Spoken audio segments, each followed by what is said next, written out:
물과 성령 세례 요한복음 3장 3절 8절 말씀. 예수께서 대답하여 이르시되 진실로 진실로 내게 이르노니 사람이 거듭나지 아니하면 하나님의 나라를 볼 수 없느니라. 니고데모가 이르되 사람이 늙으면 어떻게 날 수 있사옵나이까? 두 번째 모태에 들어갔다가 날 수 있사옵나이까? 예수께서 대답하시되 진실로 진실로 내게 이르노니 사람이 물과 성령으로 나지 아니하면 하나님의 나라에 들어갈 수 없느니라.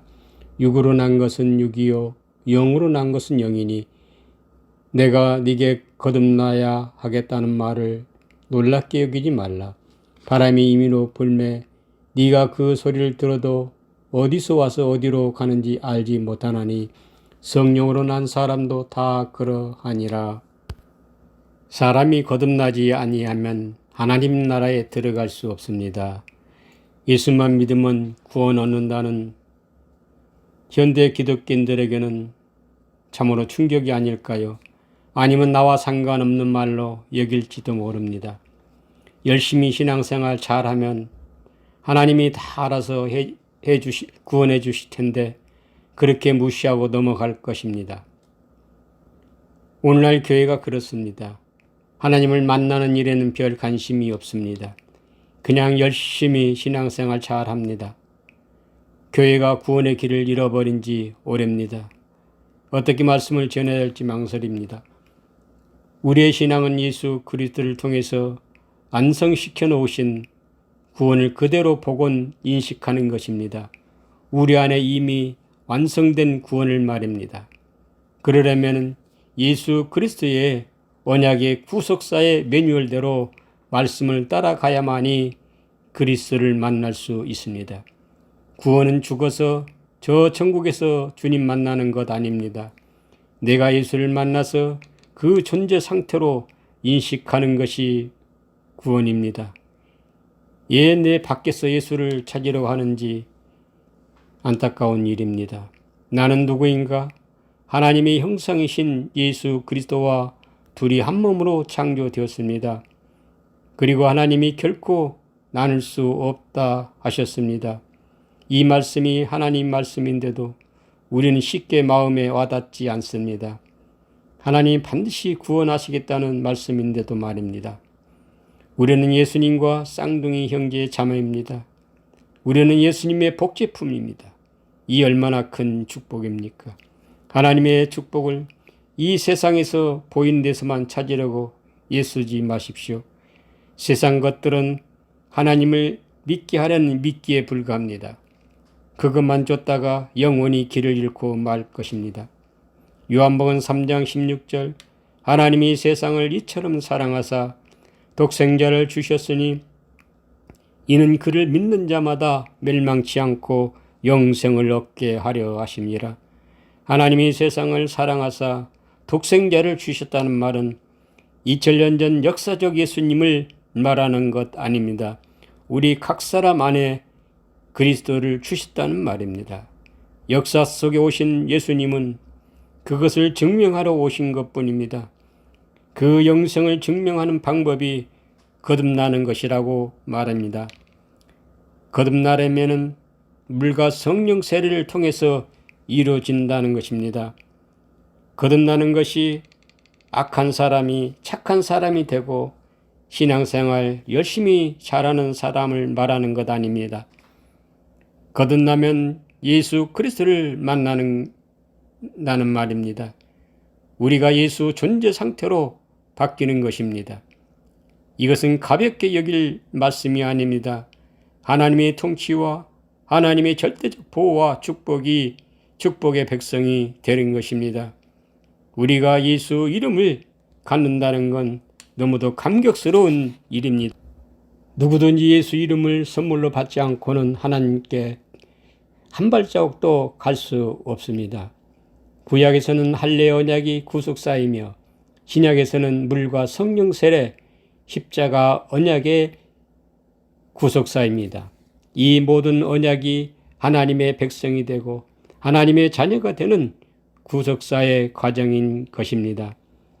교회에서 물세례 의식은 형식에 불과할 뿐 성경적 물세례는 아닙니다. 성경에서 말하는 물세례는 십자가 대속의 은혜를 말하는 것입니다. 에베소 2장 5절 허물과 죄로 죽었던 너희를 그리스도와 함께 살리셨고 너희는 은혜로 구원을 얻은 것이라. 골로새서 2장 13절 또 범죄와 육체의 무할례로 죽었던 너희를 하나님이 그와 함께 살리시고 우리의 모든 죄를 사하시고, 여기서 범죄도 허물과 같은 단어입니다. 파라토마, 파라피토, 그리스도에게서 떨어져 나가 죽은 상태를 말하는 것입니다. 육체의 무할례로 죽었다는 것입니다. 세례를 받지 않으면 네크로스로 죽은 존재들입니다. 육체로는 이 세상에서 아무 탈 없이 잘 살지만 그 안에는 그리스도의 생명이 없습니다. 살아서나 죽은 시체들입니다. 성경을 믿지 않으면 다른 어떤 방법이 없습니다. 기독교 신앙은 바로 여기서부터 시작됩니다. 신앙생활 몇십 년, 몇 년 경륜이 중요한 것 아닙니다. 신앙의 출발부터 길을 잃으면 영원히 되돌아올 수 없는 것입니다. 지금이라도 처음부터 다시 시작해도 늦지 않을 것입니다. 나는 허물과 죄로 죽었다. 내게는 영생이 없다. 이 상태가 우리가 말하는 원죄입니다. 선악과 때문에 원죄가 발생한 것 아닙니다.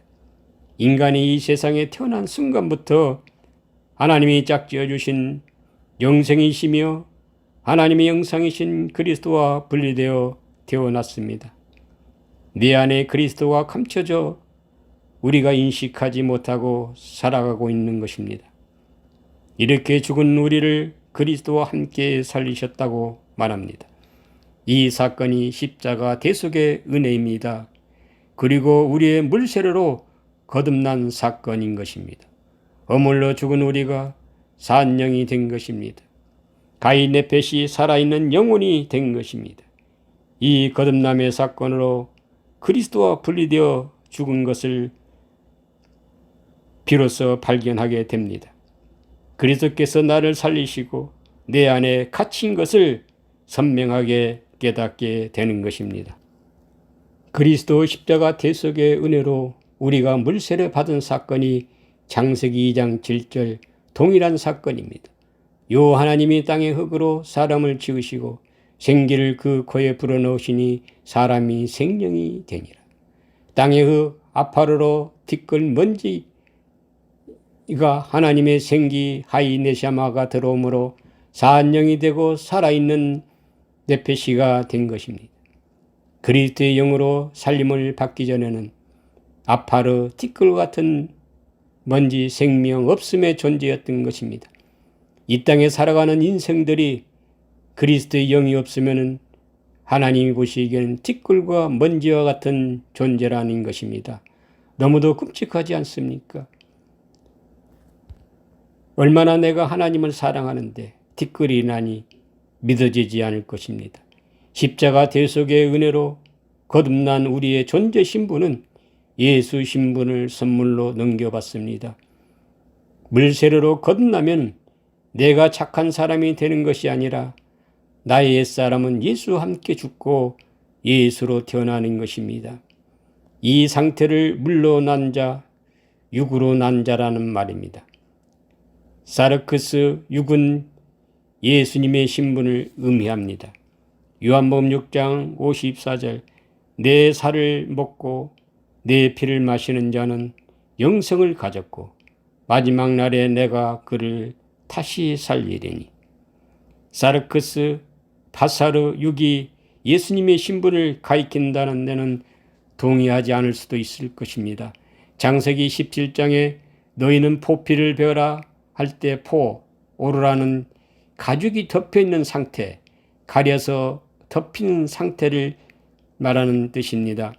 할례를 받지 않으면 옛사람이 죽고 새사람으로 태어납니다. 할례를 받으면 옛사람이 죽고 새사람으로 태어납니다.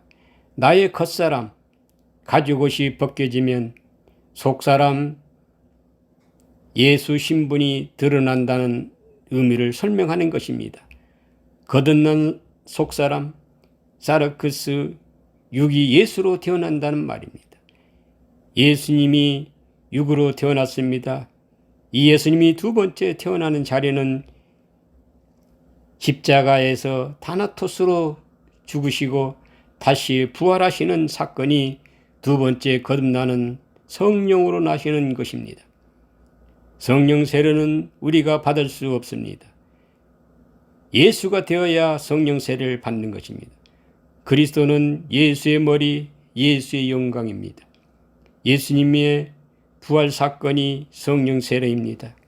물과 성령으로 두 번 거듭나라는 말은 결국 예수님의 자신의 십자가 사역을 말씀하는 것입니다. 우리가 물 세례로 거듭나면 그 신분이 육으로 난 예수 신분입니다. 예수로 태어난 우리가 십자가의 산제물로 드려서 그리스도 부활과 연합되는 사건이 성령 세례 두 번 거듭나는 것입니다. 예수 그리스도의 십자가의 사건은 단 한 번이지만 우리가 경험해야 할 십자가는 두 번입니다. 첫 번은 허물로 죽은 우리를 구원하신 사건이요, 두 번째는 다나토스 죽음, 예수로 완성되어 그리스도의 부활을 바라고 드리는 십자가 사건입니다. 이 두 번째 십자가 죽음도 죽음을 맛보지 않고 부활로 말미암아 사망이 생명의 삼킴바 되는 성령 세례를 경험하는 것입니다. 계시록 20장 6절 이 첫째 부활에 참여하는 자들은 복이 있고 거룩하도다. 둘째 사망이 그들을 다스리는 권세가 없고, 이렇게 그리스도 부활을 믿는 신앙이 사망을 이긴다는 말입니다. 고린도전서 15장 54절 이에 썩을 것이 썩지 아니함을 입고 이에 죽을 것이 죽지 아니함을 입을 때에 사망을 삼키고 이기리라고 기록된 말씀이 이루어지리라. 히브리서 10장 10절 이 뜻을 따라 예수 그리스도의 몸을 단번에 들이심으로 말미암아 우리가 거룩함을 입었노라. 레위기 10장 16절 20절 말씀. 모세가 속죄제 드린 염소를 찾은즉 이미 불살라는지라. 그가 아론의 남은 아들 엘르아살과 이다말에게 노하여 이르되 이 속죄 제물은 지극히 거룩하거늘 너희가 어찌하여 거룩한 곳에서 먹지 아니하였느냐. 이는 너희로 회중의 죄를 담당하여 그들을 위하여 여호와 앞에 속죄하게 하려고 너희에게 주신 것이니라. 그 피는 송수에 들어오지 아니하는 것이었으나 그 제물은 너희가 내가 명령한 대로 거룩한 곳에서 먹었어야 했을 것이니라. 아론이 모세에게 이르되 오늘 그들이 그 속죄제와 번제를 여호와께 드렸어도 이런 일이 내게 임하였거늘 오늘 내가 속죄 제물을 먹었더라면 여호와께서 어찌 좋게 여기셨으리요. 모세가 그 말을 듣고 좋게 여겼더라. 속죄제는 허물로 죽은 대속의 제사입니다. 그리고 번제는 하나님께 대하여 드리는 산제물로 드리는 제사, 그리스도의 부활의 생명을 바라고 드리는 십자가입니다. 아론이 속죄 제물을 먹지 않았는데도 좋게 여겼다는 말은 속죄 제물은 예수를 의미합니다. 즉 내가 예수가 되어 예수와 함께 속죄 제물로 죽지 않았어도 제가 속죄되었다는 말입니다. 이와 같이 허물로 죽은 우리를 대속의 은혜로 구원을 얻었다는 말입니다. 물세례는 십자가 대속의 은혜의 사건으로 허물로 죽은 영혼을 살려주는 사건입니다. 거듭난 우리의 신분은 옛사람은 죽고 새사람으로 태어났습니다. 이 새사람이 예수 신분을 대속의 은혜로 받았습니다. 이 예수 이름으로 구원을 이루라고 말입니다. 이때부터 기독교 신앙은 시작되는 것입니다. 이는 명백한 사실입니다. 하나님의 은혜 중에 이 이상 큰 은혜는 없습니다. 이 대속의 은혜, 예수 이름만 붙잡으면 구원을 이루어낼 수 있습니다. 성경의 모든 인물들이 이 대속의 은혜를 받고 모든 것을 버릴 수가 있었던 것입니다. 이 대속의 은혜를 경험하지 않았어도 우리는 믿음으로 받아들이는 것입니다. 이제 예수 이름을 받은 우리는 회개 세례를 통해서 예수로 복은 존재 상태로 인식하면 산 제물로 하나님께 드리는 것입니다. 내 안에 그리스도 부활을 믿고 드리는 것입니다. 빌립보서 3장 10절 11절 말씀. 내가 그리스도와 그 부활의 권능과 그 고난의 참회함을 알고자 하여 그의 죽으심을 본받아 어떻게 해서든지 죽은 자 가운데서 부활에 이르러 하노니 하나님 아버지와 우리 주 예수 그리스도의 은혜가 있을지어다. 아멘.